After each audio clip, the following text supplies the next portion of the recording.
Well, I said it last month, I'll say it again this month. What a difference a month makes. Last month, I didn't have a whole lot to show you out here in the garden. Now, I have a full garden. Everything is planted. And we are in the merry month of May. And I'm going to get started right away because there's just so much to show you. First of all, the chives are blooming nicely, as they do typically in May, and I've said this before, I'll say it again. Once these flowers bloom, you can actually break them off and put them into dip. They taste like chives, but they got that nice purple color. That's fun to do. We have our water feature going, and both of the puppies are checking things out here. Can't really see their scarves too well, but they've got their colorful scarfies. I think these were made by Mary, actually, my sister. Anyway, this is kind of a no man's land here. We'll sort of ignore that, but get back here to the memorial area where we have pond irises that are blooming and very nicely. There's nice little yellow flowers. But bed one this year is entirely corn, two varieties. At this end we have Silver Queen, and at this end we have another sweet corn, and it's a very strange name. Let's see. Here we have the extra leftovers, which I still might transplant some. And this is the variety. It's called, yes, I don't know if you can see that very well, but it says SS2742 F1 SH2. Isn't that a creative name? Okay, well, I must have got it for some good reason, like it sounded delicious or something. But look at these tomatoes. You remember last time we planted them in larger pots because they were getting so big, courtesy of Vanina, and they're just looking great. I mean, sometimes your tomato plants don't even go out until June 1st. We usually get them in earlier than that, but these are like 3 feet tall already, and you might be able to see, I tried to show you anyway, that they've already got blooms on them, just doing great. So we'll be caging them up pretty soon, and we have another variety in another bed that I'll show you once we get there. These are artichokes, which I'm trying for the first time ever, and they look like they're coming along okay. Once they were transplanted, the leaves got very thick and dark green. And these are peppers, 3 varieties. Let's see what we have here. I think this is Suave Numex Orange, which I really like because of the crinkly leaves. I can't see what variety this is here. I've lost the tag for it. But one is Carmen, and another one is some other variety of pepper. Anyway, on to eggplants, and as you can see, a lovely deep purple bloom, hinting at the deep purple fruit that will come afterwards. I can't remember what variety this is, but I'll tell you someday. And brassicas, look at these guys. They're just going gangbusters. On the left there we have cauliflower, which, like I've said, I have not grown before. And in the middle here, looking very large, are the broccoli. And the broccoli will be harvested and done before the others are ready. That's why they're in the center, to leave room once they come up. And this is cabbage on this end. And everybody is just looking very fine. They look very well fed, and so far everything looks great. Now, if you remember last year, I had a terrible time with potatoes because of some soaking rains that were just badly timed. Well, not so this year. 3 varieties. I'm growing a blue potato. I've never grown those before. I just thought that would be fun. And also Yukon Gold, one of my favorites, and Kennebec. And they all, as you can see, are coming in very nicely. Next to that we have in bed 3 here the onions. Got 3 varieties of onions and a couple of volunteer sunflower plants, which I usually let grow wherever they happen to come up. Now this is interesting. I'm trying this just for fun. It's supposed to be a variety of corn that is made to be grown in planters, so it's a dwarf corn, I'm guessing. It's called On Deck, so we'll see how that does in our largest planters. Also, we had so many good, healthy tomato seedlings that I just couldn't bear to not do something with them, so they're also planted in containers. And we have one container that still has strawberries in it, and this is more of the on-deck corn. Meanwhile, bed number 4 is all melons and winter squash. Well, yeah, that's right. Melons and winter squash, and pumpkin, which is technically a winter squash. And I'll tell you something. This was potentially my first garden disaster this year. Because I sort of almost drowned my squash seedlings. I just, they got too wet and they started to have damping off and things like that. So I did a couple of things. I first of all, I went back and took the extra seed and just planted it directly so that they would come up as backup plants. And then I also even went out to Lowe's and picked up some seedlings from them, because I didn't want to take the chance on not having any of these come up. So I'll just choose the healthiest ones once they get established a little bit and let them go.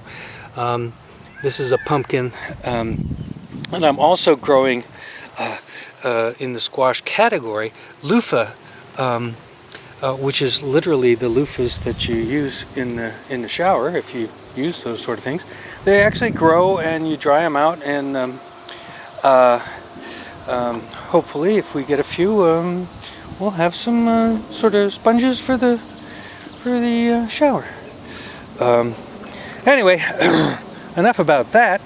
I mean, we don't want to be talking about things in the shower. I mean, those kinds of visions. So, well, never mind. Let's move on to bed number, what are we at here? 1, 2, 3, 4, 5. And look at the peas. Jessie is eating grass, which we never like the pups to do, but sometimes she tolerates it okay. So anyway, we've got 2 varieties of peas. Germinated quite well and doing very nicely. It's about time to put up some netting, some support for them. And these are the sweet potatoes that I started from last year's sweet potatoes, the slips that I started. And there was enough of them doing well enough that I went ahead and planted them before I received delivery on the ones from Johnny's Seeds, which I also planted. I'll show you in a second. These are all summer squash, and I had the same issue with summer squash in that a lot of them were sort of sickly looking. So I direct planted and also got some seedlings just to have as backup. So again, we'll see who comes along and the best, and then we'll let them grow. This is pole beans. This is a yard-long variety called Gita.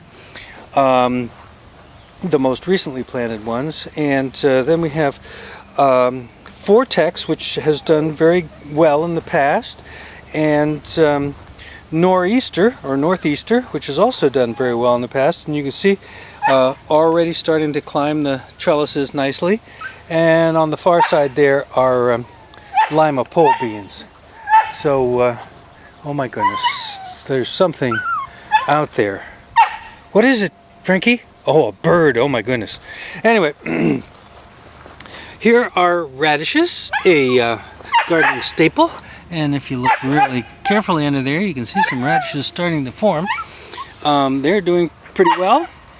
And then we have 2 varieties of lettuce, also doing fairly well.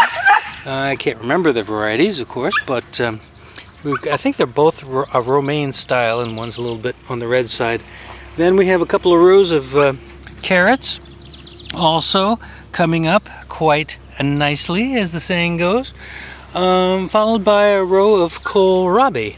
And then in between, you might see a lot of these, which might look like weeds, but in fact they're all volunteer marigolds that have come up from last year's blooming plants.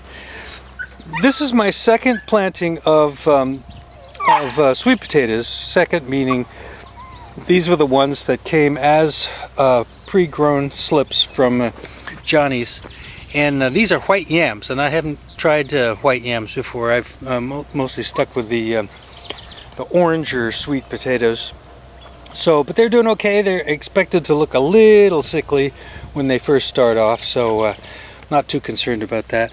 And this is the Stevia, which I mistakenly called artificial sweetener last month. Of course, it's anything but artificial. It's a sweetener and it's a sugar substitute, but it's obviously all natural since it's growing right out of the ground.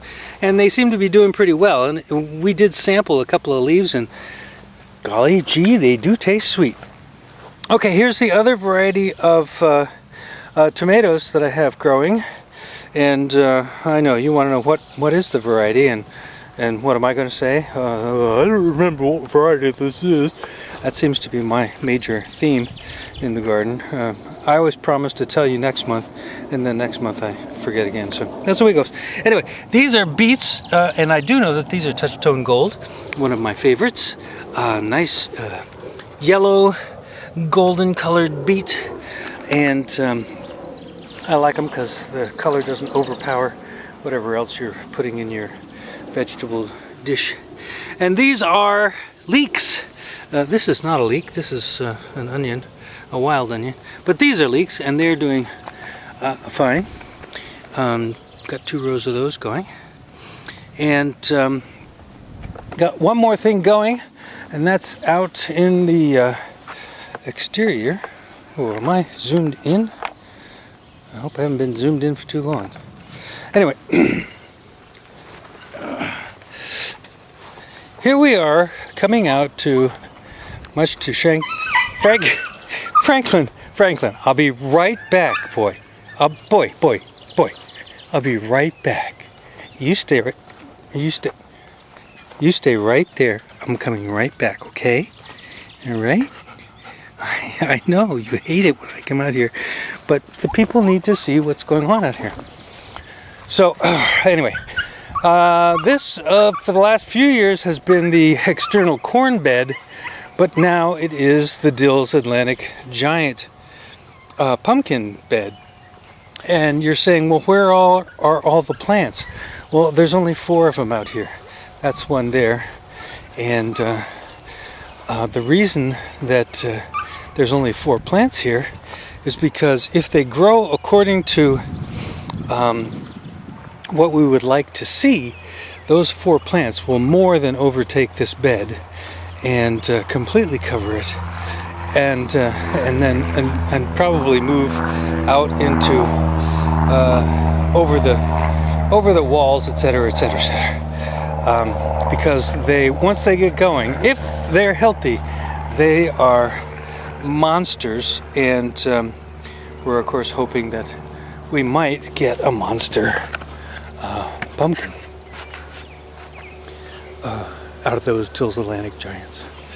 But so I think that's about it. I mean, we've got some pretty good blooms on the fruit trees, and so maybe we'll get some fruit off of some of them. Although I think my stone fruits fruit trees are suffering quite a bit. I may have to replace them. But as you can see, the garden is just going gangbusters, and it's been fairly dry, but in this case that's been okay, because then you can control your watering, since I have a nice little irrigation system here. And so nothing has been drowned except for the stuff that I almost drowned. Those are zinnias, by the way, and a few transplanted marigolds. So everything is just going very nicely. I've been having some excellent help from Vanina, and I've managed to keep her out of the poison ivy in the subsequent weeks. And I guess that's going to do it. Hopefully, maybe I'll get a couple aerial shots of the garden, because I imagine by this time it's already starting to look impressive even from the air. And I might have already spliced them in, or I'm showing it at this very moment. But that's going to do it. It's May 2015, and this is Marvin Gardens, May 2015. And we will see you next month in June. And if you're a frequent viewer of Marvin Gardens, you will know that in June, what I say is that that's when the garden that you've thought about all year actually turns into a real live garden. Now, we're pretty close right now, I got to admit. It's looking pretty good, but things really get to happen in June. So we'll see you then. This is Marvin Gardens, May 2015. See you next month in June. Bye.